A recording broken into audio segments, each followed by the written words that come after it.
A different take in today's app chat. We love the convenience these downloads promise, but let's face it, they sometimes lead to more questions, right? So today we're taking those questions to independent e-business consultant Francie Black, who's back with us, and you've had a lot of people reaching out to you saying, okay, what next? Yeah, why this, why that? And so they've sent me questions, so I thought I'd answer some of them on air. Please do. All right, so let's start with the first one here. So this came in about a week or two ago after we did the List Ease app. Oh, right, yes. Yeah, and so the question was, I installed an app on my iPhone, but I don't see it in the App Store when I'm on my iPad.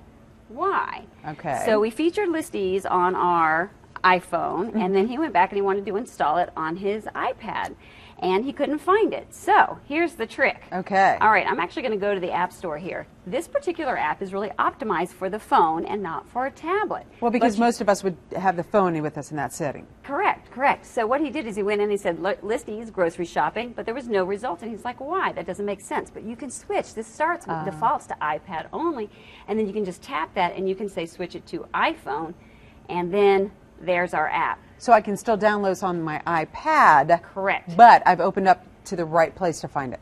Exactly. Yes, and that's true with almost any app that's optimized for the phone. You can install it on your iPad, and it will. What it does is it actually expands it a little bit. It blows it up like 2 times, but you can use it on your iPad, even though it won't show up by default. But now we know how to get to it. Now you know how to get to right. it. And the same thing works for Android. So if you're on an Android device and you're in Google Play Store, now they don't have the filter here for phone versus tablet. Okay. But you can still find the apps and look in their description and see if it's optimized for which device. I love it. Okay, so our next question. All right, our next one is, okay, so that came in from Stan. Thank you, Stan.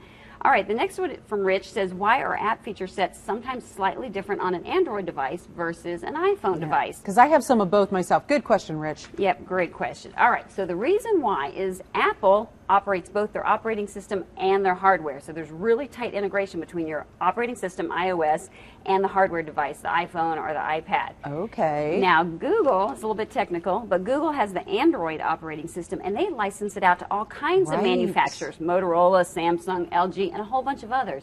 So when an app developer writes code for iOS, it's writing to a specific hardware and software by one company. Here, they're having to do things for different hardware companies and different software. Translating it to multiple languages, if you will. Exactly. So the feature set is different because not all the hardware supports the same features. Gotcha. So, okay. All right. So that's a good answer. All right. That one's a little technical, but...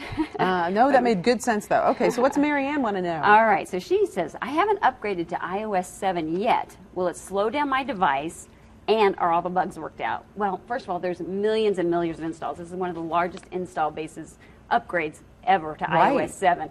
So it actually works very well. It shouldn't slow down your device. I've tested it on older hardware. I didn't have slowdown problems. Now, the one issue I would say that I've run across and read a lot about and a lot of questions about is it actually seems to use up battery consumption a little bit faster on older devices. So on the older ones. Okay. On the older ones. Now, what I've done, and I actually sent out following our iOS 7, I sent these out via our newsletter, and I posted them up on the website at iPadwisdom.com, answers to that. So if you want to have some battery conservation tips, turn off some of these background app refreshes that happen automatically. Turn those off. It'll save you a lot of battery time. There's about 3 or 4 different tips there. It's on the iPad site.